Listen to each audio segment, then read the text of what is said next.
और जब हम भगवान की भक्ति करके भगवान से कुछ चाहते नहीं हैं, सीता राम चरण रति मोरे, अनुदिन बणहि अनुग्रह तोरे। हे भगवान, हम आपके भजन में, आपकी भक्ति में लगे हैं, तो इस भजन, इस भक्ति से हमको क्या चाहिए? हमको संसार के किसी भी नाशवान पदार्थ की अपेक्षा नहीं है। हम तो आपका भजन करके आपके चरणों की ही प्राप्ति करना चाहते हैं। जब ऐसा भाव आपके हृदय में स्थापित हो जाए, तब आप समझिए कि आप भगवान की अहेतुकी भक्ति में लग चुके हैं। अब आप भगवान की सहेतुकी भक्ति में नहीं लग रहे हैं। अंतर समझिएगा। आप किसी बड़े व्यक्ति से मिल जाएं, मानो भारत के सबसे बड़े जो धनी मानी हैं, जो भी हों, उनसे आपको मिलने का अवसर मिले और उनसे मिलकर के आप कहें कि 100 रुपये की कोई वस्तु ये हमको खरीदनी है, आप ये कृपा करके हमको दिला दें। तो बताइए, आप ही बताइए, 100 रुपये की वस्तु को तो सुबह से शाम तक अगर किसी चौराहे पर भीख मांगेंगे तो हम समझते हैं 100 रुपये तो मिल ही जाएंगे, उस वस्तु की प्राप्ति उसी से हो जाएगी। फिर इतने बड़े धनी मानी सर्वगुण संपन्न व्यक्ति के पास जाकर के इतनी छोटी सी वस्तु उससे मांगने का कोई औचित्य बनता है क्या? ऐसा मांगने पर आप ज्ञानी, आप विवेकी कहलाएंगे? नहीं, आप तो बहुत मूर्ख वाली श्रेणी में आएंगे। संसार की कोई भी वस्तु हो, एक ना एक दिन उस वस्तु का नाश तो होना ही होना है। प्रति क्षण प्रतिपल यह संसार मरने की ओर, मरणाभिमुख हो रहा है। अरे भैया, संसार शब्द की तो व्युत्पत्ति ही ऐसी है। हमारे यहाँ संस्कृत में जब कोई कहे कि संसार मतलब क्या, तो श्री गतौ धातु से बनता है। संसरति, संसरति, जो निरंतर चलता रहता है। कहाँ जाता है? नाश की ओर जो बढ़ता रहता है।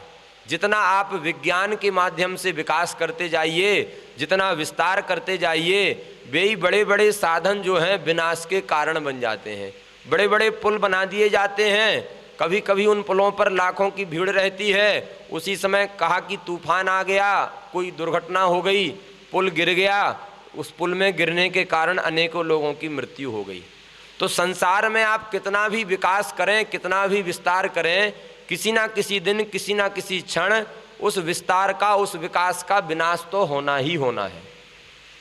और भैया, क्या हमारे जो आराध्य प्रभु हैं, क्या उन आराध्य भगवान की जो भक्ति है, जो भजन है, जो उनका सेवन करने वाले मंत्र कीर्तन हैं, जब हमारे भगवान नित्य हैं, तो भगवान के नाम, भगवान का रूप, भगवान की लीला एवं भगवान का धाम भी नित्य है, वो कभी नष्ट होने वाला नहीं है।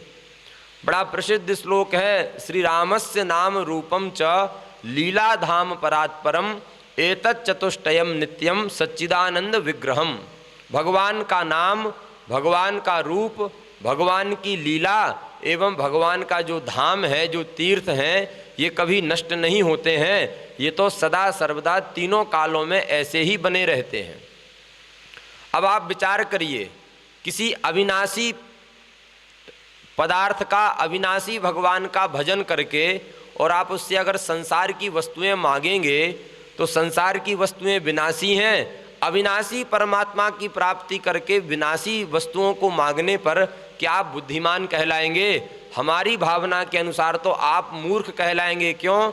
अविनाशी परमात्मा का दर्शन करके, अविनाशी परमात्मा का भजन करके तो ऐसी ही वस्तु मांगना ठीक लगता है जो अविनाशी हो। और कोई कहे कि अविनाशी वस्तु क्या है, तो भगवान का नाम, भगवान का रूप, भगवान की लीला और भगवान का धाम, यही अविनाशी है। इसके अलावा इस संसार में सब कुछ नष्ट होने वाला ही है। इसीलिए भगवान की भक्ति का पालन करें, पर उस भक्ति में कहीं संसार का कोई स्वार्थ हमको प्रतीत ना हो। संसार के स्वार्थ की प्राप्ति करने के लिए वह भजन, वह भक्ति ना करें। लेकिन कई बार ऐसा होता है कि आपका संसार की किसी वस्तु को प्राप्त करने का तो उद्देश्य नहीं था, आप भगवान की निष्काम भाव की भक्ति करने में लगे थे, लेकिन बार बार भक्ति के कार्य में, उस भजन के क्रम में बाधा पड़ रही है।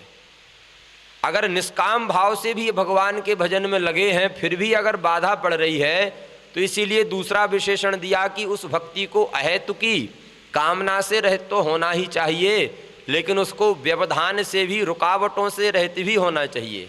जैसे पात्र से तेल की धारा जब गिराते हैं, उसी प्रकार से तैल धारावत अविच्छिन्न रूप से अनवरत रूप से हमारे भजन की क्रिया बनती रहे तो वह भक्ति भगवान की उत्तमा भक्ति मानी गई है। वह अप्रतिहता व्यवधान से रुकावटों से रहिता भक्ति मानी गई है।